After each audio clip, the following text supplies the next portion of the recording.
Well, I'm Will. In the band, I sing and play guitar. I'm the drummer.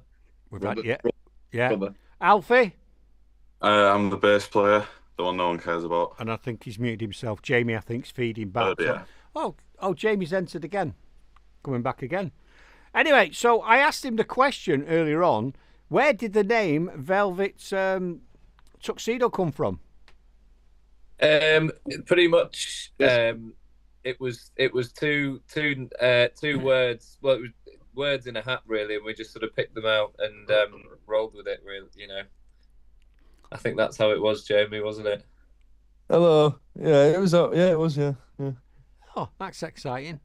Jamie, Lads, you need to embellish that story to something else. Do you know what I mean? Because the previous guest come on and they got introduced as the Mumbo Orchestra when he was one name, and it stuck with him. Anyway, it's a long story, but watch it back. Brilliant. You'll have to embellish it and say. But anyway, as time goes on, I think we'll add a bit of spice to that story.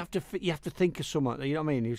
But it does fit you as a band, because when I was saying earlier on, when Janice did the Talk to Doug, and you're all in your shirts and what have you, that your name of your band gives that vibe anyway, gives that feeling, doesn't it? So it's good. Yeah, I think it was. It's kind of got a bit of a nod to that kind of vintage vibe, really, which is what we're about. Yeah, you can envisage it straight away, can't you, when you say Velvet? Yeah, absolutely brilliant. So how did you all meet, and how long you been rocking? Go on, Rob. Hey? So go on, Rob. You want me to talk? All right. Well, I met Will. It would have been November 24? Yeah, November 24.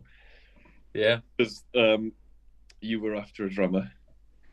And there's a guy in Hull who fixes musical instruments. He's a genius. You need anything fixing and a drum kit as well. He can fix your drums. Guitar. We have a song about him. We call it the Magic Man, because he is the Magic Man. He can fix anything. Awesome. Genius. And he said to me one day, I know this young man, right? And he came to me and he needs a drummer. And I've given him your number. He's going to phone you and have a chat. And yeah, Will phoned me. We went to the pub, had a couple of Guinnesses. Spoke about music. Yeah.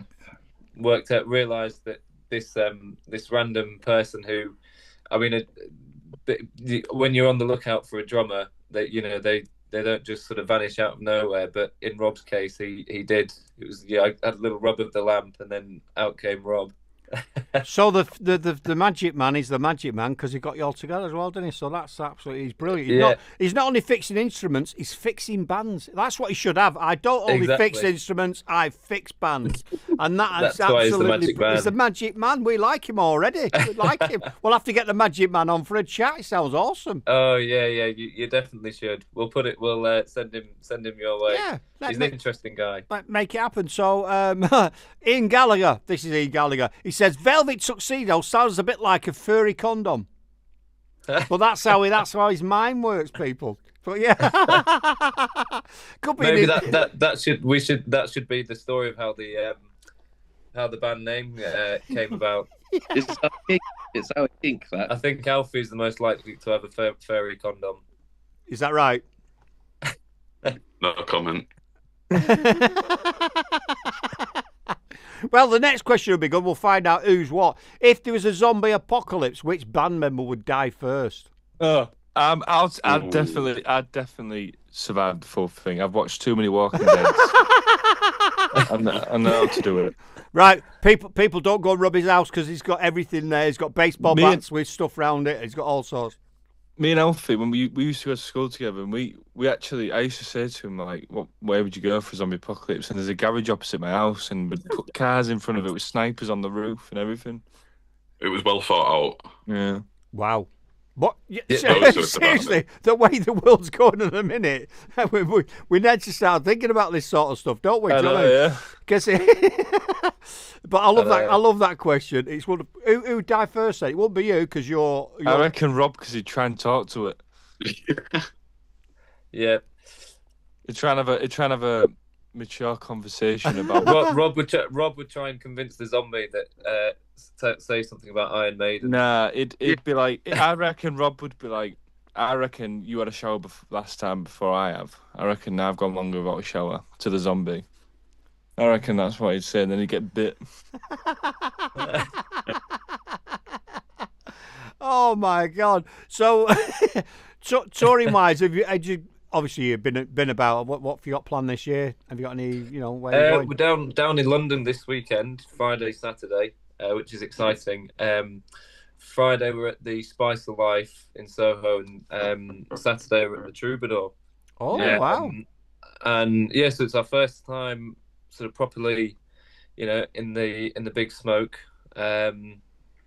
So yeah, that's exciting. Then we've got a gig in Hull at the Welly Club the following week. Then I think we're at Cafe Indie in Scunthorpe on the 20th of June, and then into July we're down in the Midlands for a sort of Garage-Psych night at the Night Owl in Birmingham, and then the next day we're playing like a sort of psychedelic festival called Woodstock, which will be and that's as much as I can reel off from the top of my head. Well, but there's more. That's not bad. That sounds absolutely fantastic, absolutely wonderful. Rob might know more. Humber Street Sesh, 1st of August. Mm-hmm. Hang on, that can't be announced. They'll have to get it out. Can't announce that. We've got to cut that out. We'll cut that out from when it goes out. Oh dear. I don't think the official. We've been told we can't say anything about that until. This is why Rob doesn't. This is why Rob would die first. It was. Do you know what? When he came on screen first, I thought he's definitely a candidate for the zombies. Too chilled out. Yeah. He's almost horizontal, isn't he? And for a drummer, that's unusual. Drummers are normally mischievous little devils, aren't they? Yeah. I guess. I'm not as loony as Keith Moon. I'm getting that vibe. Definitely. I don't know how you've gone on the side now. He's gone on a festival. Yeah. There we go. That's better, mate. Leave it there. Leave it like that. Leave it like that. Yeah, it's absolutely perfect. Disasters on stage, because that's another one where at the time it's absolutely terrible for you, but we can laugh at it now. So, give us a disaster. Oh, that's a good one. I mean, I almost fell over on stage at the Adelphi the other day. I nearly do that at every gig. Yeah, that would be up there. Stage is just off like mad. Well, yeah, because you saw us at Bridge Spa, wasn't it? At the By the Sea Festival. Yeah, so there's a lot of sort of moving about. So on small stages, when when you've got wires to contend with and microphone stands, falling over is always a possibility. But touch wood, it's not happened yet. There's just been near misses. There's the one at the Underdog as well. Oh yeah, that was a funny one. Yeah, I think. Someone weed on my guitar.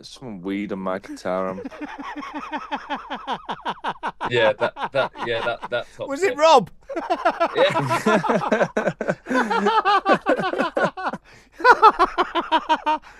That's unbelievable. Weed on you while he was on stage?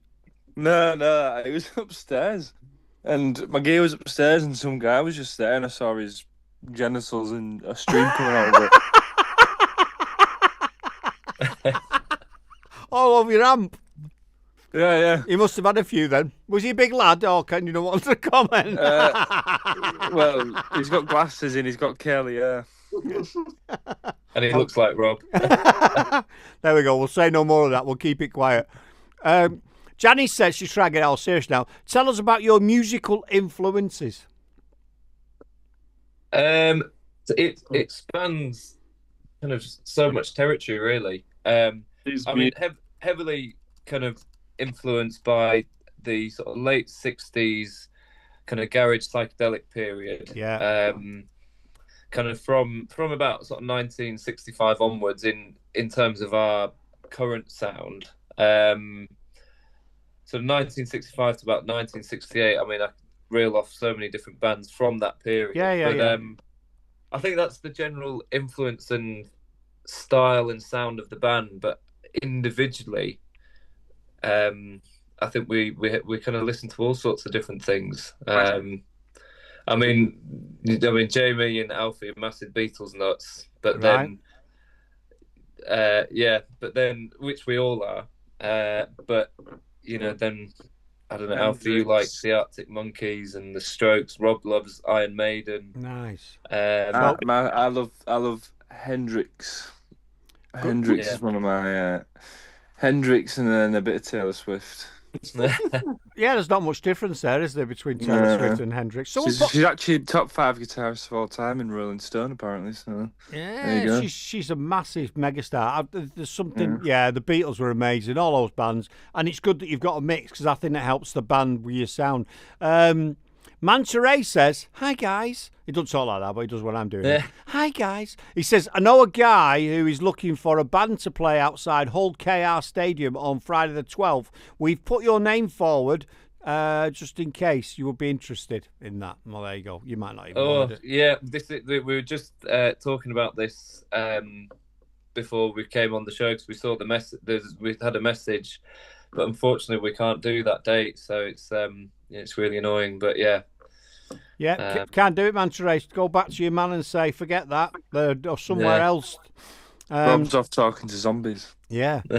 He said he also seems to be having a bit of a revival of psych scene, like the Crystal Teardrops, he's saying. So he's trying, you know what I mean? Yeah, no. I haven't met them yet, but we've connected on Instagram with the Crystal Teardrop. Yeah, that's absolutely... Supported Love on their, Johnny Eccles on his recent Love tour. Which looks pretty amazing. Yeah, it's good, isn't it? You do, a bit of shoegaze and what have you. It's quite good, all the psychedelic. I do like the psychedelic stuff. I am a 60s child, you see. I was born in the 60s, so I was there when it was all being played, you see. Right, there you go. Not the concerts, but I was it's like osmosis, isn't it? You're absorbing all that stuff as you're coming out, the Beatles and all the other things you've said. Well, the thing about the music from that period is you listen to it now and it's just timeless. So I don't think anybody's childhood from then until today you can't not have grown up with that the music from that period, which is why it blows my mind every day as to why there's just something special in that. Yeah, that sort of that decade that was going on in the music that came out of it, the bands that came out of it, the sounds, everything. Blows my mind. Awesome. and picking up on the Jimi Hendrix, there's a conspiracy in there. I've seen it again today. I've seen it a few times. It's come up today. It must have known, don't you? They reckon Jimi Hendrix faked his death and became Morgan Freeman. Yeah, I saw that. Yeah. So that's a conspiracy. It doesn't look nothing like Piers Morgan unless he's done a Michael Jackson and had a face bleach or something. I don't know, but yeah, that's who he's supposed to be. I don't know how true that is, but there's similarities. Have you heard of that one, Rob? Yeah, of course. Motion detected at the front door. Rob loves the conspiracy theory. I do as well. You can't be a conspiracy theory. It's absolutely wonderful. Truth seeking. We've never been to the moon. No, we've not. I don't think we have anyway. Ian Gallagher says Elvis faked his death and became Trump. Brilliant. Absolutely brilliant. So, what do you do after? Do you all knock about together all the time as well as being in a band? Do you go out for a few beers together? No, I absolutely despise them all. They're just... I think he's been on the sauce already. That's why he's drinking a water. No, I've had my wisdom tooth taken out. Have you, mate? And my apologies then. That'll definitely do that to you. Definitely. Well, I'm actually all right. I'm actually surprisingly all right. I've kept it with me, so tooth fairy might give me some money. Mate, you can tell you've had something. You can definitely tell you've had anaesthetic or something. Oh, that's not good, mate. You'll feel it tomorrow, no doubt. He just looks like that usually. No, yeah, I'm just very normal. Yeah. Brilliant. Absolutely brilliant. Before I forget, can one of you say this is the Velvet Tuxedo and you're listening to Dougie Stone Radio, and we'll chop it up and put it on the show. Go on, Alfie. Oh, I'm not doing that. No. Velvet Tuxedo, and you're listening to what was it? Very good. Dougie Stone Radio. Doug Stone Radio. Yeah, do it again. Tuxedo, and you're listening to Doug Stone Radio. That'll do. Thank you. Right, I'm going to get hold of the zombies and tell them definitely get him. Cause leave the rest alone. They're absolutely fantastic. Is there anything you want to promote or talk about before we let you get on with your evening? Because he needs to go and have a chill out with those. The only thing quickly is that we've got a live session, out kind of mini album LP to come out in the coming weeks, date to be confirmed. And we have a very exciting and interesting recording project that we are starting in the coming weeks. So there'll be information online, sort of trickled out there about that. So, well, tag us in any of your posts at Dougie Stone at Dougie's Atomic Dustbin or me, or send it to Janice and we'll push it out as well to our followers as well. Do what we can. But it's been wonderful to chat to you all. Wish you all the success for the future. Thanks for coming on. And he definitely needs to go and have a lie down and chill out because he's struggling there. Anyway, lads, thanks for being on the show. Cheers. Take care. Cheers. We'll see you soon. Yeah. Bye, lads. Bye. Bye. Bye. Bye.